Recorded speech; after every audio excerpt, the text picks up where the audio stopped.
It's John Waters here. Thank you for joining us. It's a lovely Friday here where I am at the moment recording this video. Hopefully I can do this. It's not something I'm great at, but I'm going to give it a go on a regular basis and go through a few scenarios that I go through from day to day. So that's why I suppose we're calling it at the desk with the broker, just so that we can share. We'll share our screen, go through the scenarios, and some of these scenarios you might think, okay, maybe I can do something here to help my situation.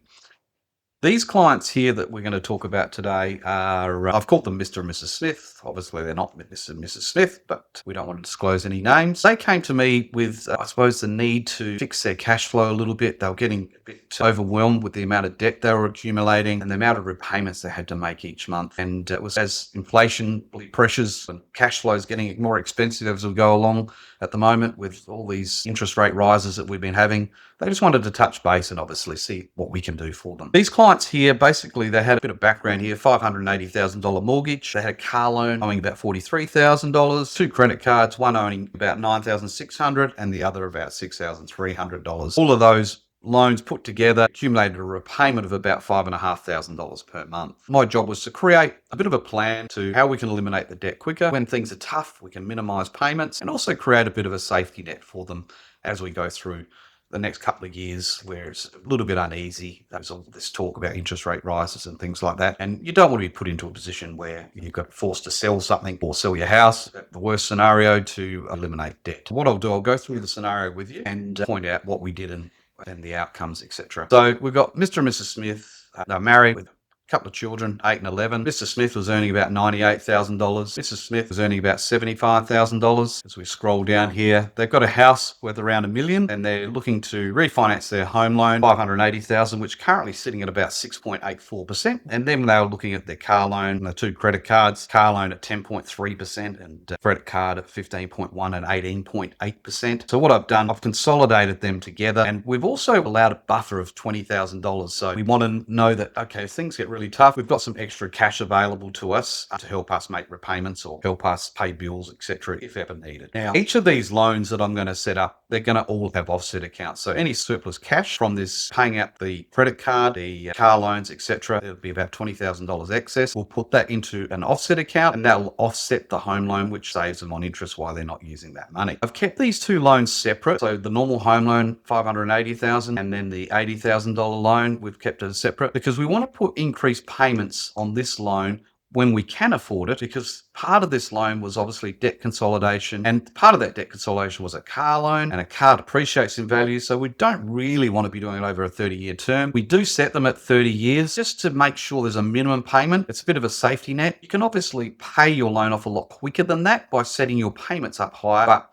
I'd always recommend to do a 30-year term just as a safety net in the event, let's say somebody loses a job and your cash flow tightens up, you can revert back to a minimum payment. They had a number of these debts. So they got the two credit cards and they had a car loan. If we were to include all those loans we've got some living expenses, $5,200 per month of their basic living expenses, and private health was $320. You'll see over here, this shows you how much they can borrow. And you can obviously, if you go down, it goes from highest and it goes down as each bank won't lend as much as the top lenders up the top here. And then this is showing the interest rates and all those sorts of things that we need to look at. And if you have a look at it with all the debts existing, their loan they can afford to borrow, let's say use Macquarie Bank just as an example, is $569,000. We're needing to consolidate these debts, $660,000. So we're needing a lot more than what they're saying they can service. But because we're consolidating the loans, we're basically going to put this one, pay that one off, going to pay that one off, and we're going to pay that one off. So we're going to pay all loans off. They can now afford, that's just doing a readjustment, they can now afford $714,000 with Macquarie Bank. So therefore, the $660,000 we can now cover off on. If I go to the next screen, you'll see we've looked at what the costs are to move, etc. So the house is $1 million in Victoria. We're looking to consolidate their $580,000 loan and all the other bits and little bits of debt and things like that, the credit card and the car loan, etc. So we're going to go for a $660,000 loan at 6.14%. We're just using the Macquarie Bank scenario here, is $4,016. They're currently paying $5,500 nearly. So that's saved them a lot of money. And it's also leaving a surplus of around, you've got to discharge the loan. So we'll allow $350 to discharge the loan from the other bank. And we've got some other fees of mortgage registration and mortgage discharge. So the fees to move from one bank to the other, a total of $251 and the $350, that's basically around $600. So it leaves them with around $20,000 of surplus funds after considering these fees. So you can see that we've saved them a fair bit of money on the repayments when things are tough, and they can dial up the payments as they need and as they can afford to pay it off. So what we did then, we did a bit of a comparison between a couple of the lenders. So we set it into two loans, as I said, 580 and 80. One of the things we decided to do with these people was look to fix for 1 year. Now, you may be interested in looking at fixed with the rates being a bit uneasy at the moment. These people opted to do a 1 year fix, and we opted to do here an $80,000 variable loan, and we're going to have offset accounts offsetting this variable loan. So all your income that goes in, that extra $20,000, we're going to look to have a number of offset accounts. And one of the criteria was to have multiple.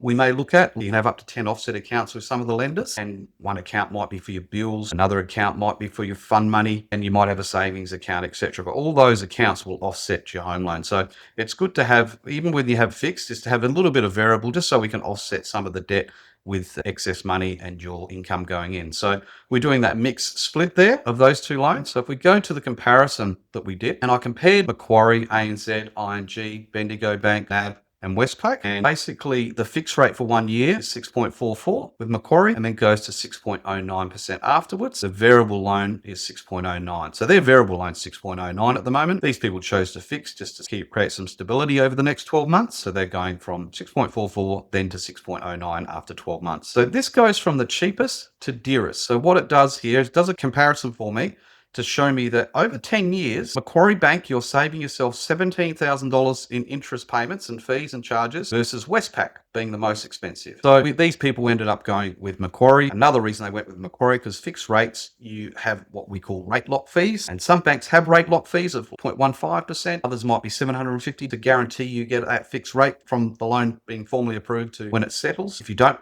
put a rate lock on it, you could risk the rate going up and basically copying a higher fixed rate for 1 year. So it's important to have a rate lock in place when we submit the application. And with Macquarie, there's no rate lock fee. So hopefully this helps you. If it's of any interest to any of you out there that would like to review your loans, please don't hesitate to reach out. Thank you for joining us. Take care.